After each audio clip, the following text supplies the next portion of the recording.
নিয়োগ দুর্নীতি, রেশন দুর্নীতি, পুরো নিয়োগ দুর্নীতি, রাজ্যের দুর্নীতির লম্বা তালিকা। আর এই দুর্নীতির অভিযোগে নেতা মন্ত্রীদের জেলে যাওয়ার তালিকাটাও নেহাত ছোট নয়। এবার সেই তালিকায় নতুন দুর্নীতির অভিযোগের সংযোজন। রাজ্য সরকারের তরুণের স্বপ্ন নামক এই প্রকল্পের বিরুদ্ধে এবার উঠেছে ভুরি ভুরি অভিযোগ। জানা গেছে এই প্রকল্পে ছাত্রদের ট্যাব কেনার যে টাকা চলে গেছে অন্য অ্যাকাউন্টে। বেশ কয়েকটি স্কুলের উচ্চ মাধ্যমিক পরীক্ষার্থীদের অ্যাকাউন্টে এখনো ট্যাব কেনার জন্য 10,000 টাকা ঢোকেনি।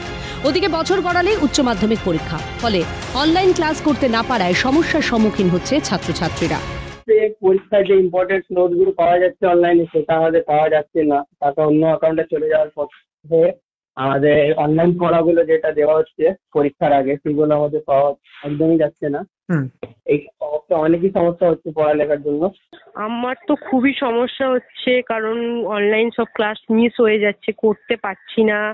তারপরে অনেক অনেক সমস্যা হচ্ছে, অনলাইন ক্লাসগুলো অ্যাটেন্ড করতে পারছি না, নোট পাচ্ছি না, খুবই সমস্যা হচ্ছে। সামনেই তো পরীক্ষা। হ্যাঁ, সামনেই পরীক্ষা। এই অভিযোগ সামনে আসতেই বেশ কয়েকটি স্কুল স্থানীয় থানায় লিখিত অভিযোগ দায়ের করেছে।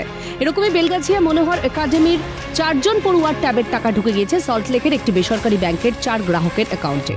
এরপর ওই স্কুলের প্রধান শিক্ষক উৎপল চক্রবর্তী উল্টোডাঙ্গা থানায় লিখিত অভিযোগ দায়ের করেছেন। স্কুলের অভিযোগ, পরীক্ষার্থীর অ্যাকাউন্ট নম্বর লিখতে আমরা ভুল করিনি, তবু কিভাবে যে অন্য ব্যাংকের অন্য কারোর অ্যাকাউন্টে ওই টাকা চলে গেল বুঝতে পারছেন না কেউই। শুধু আমাদের নয়, এখানে পাশে টাউনেরও হয়েছে 5 জনের। মানে এটা কোন কোন ব্যাংকে গেছে?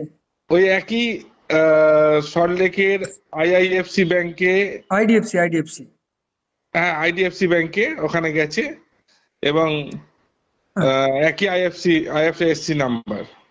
এটা সম্ভব কিভাবে? সেটাই এখন কিভাবে সম্ভব।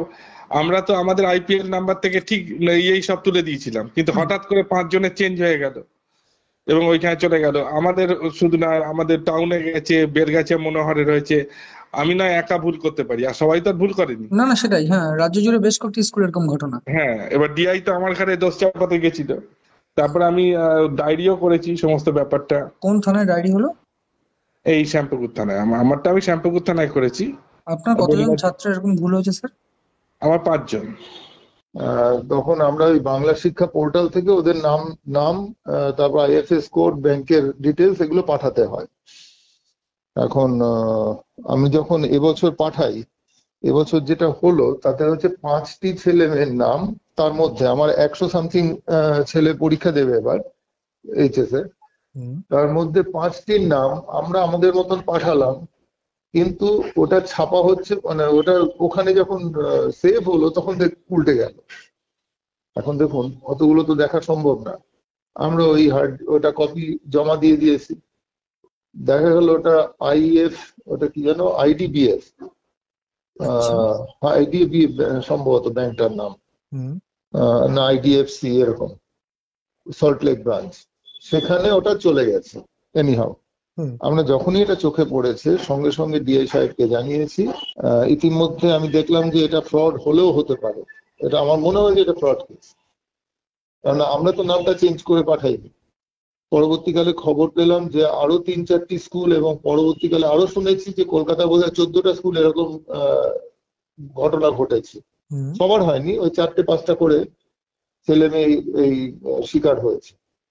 যাই হোক, আমি তখন উল্টোডাঙ্গা থানায় ব্যাপারটা জানাই, ওদের লিখিতভাবে কমপ্লেন করি। যদিও ঊর্ধ্বতন কর্তৃপক্ষের সঙ্গে কথা বলে বিষয়টি খতিয়ে দেখবেন বলে জানিয়েছেন কলকাতা সার্কেলের ডিআই সঞ্জয় চক্রবর্তী। মানে এইচএম যে লিস্টটা ফাইনালাইজ করছেন, তারপরে উনি ওটিপি পেলেন, ওটিপিটা যখন সাবমিট করবেন তারপরেই লিস্টটা ফাইনালাইজড হবে।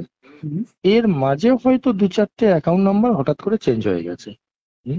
কিন্তু চেঞ্জ হয়ে যেটা হয়েছে সেটা হচ্ছে সল্টলেকের আইডিএফসির একই আইএফএসসি কোডের একটা ব্রাঞ্চ। না, শুধু নট অনলি সল্টলেক, কিছু ক্ষেত্রে ইসলামপুর হয়েছে, কিছু ক্ষেত্রে মুম্বাইয়ের কোনো ব্যাংক হয়েছে, এরকম বিচিত্র হয়েছে আর কি। শুধু সল্টলেক আইডিএফসি না, কয়েকটা ক্ষেত্রে সল্টলেক আইডিএফসি হয়েছে। এখন এইগুলোকে এবার আমাদের যারা এইচএমরা আছেন তারা যে মানে থানায় কমপ্লেনও করেছেন এগুলোকে নিয়ে, প্রত্যেককেই প্রায়।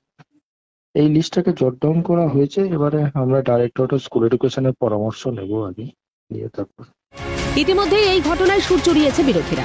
সরকারকে তীরে বিঁধেছেন বিজেপি সাংসদ দিলীপ ঘোষ। যদিও এক্স হ্যান্ডেলে পাল্টা উত্তর দিয়েছেন শিক্ষামন্ত্রী ব্রাত্য বসুও। কিন্তু এখানেই প্রশ্ন উঠছে, রাজ্যের এতগুলো স্কুলে একই ভুল হয় কি করে? মণি ভট্টাচার্য রিপোর্ট, ক্যালকাটা নিউজ।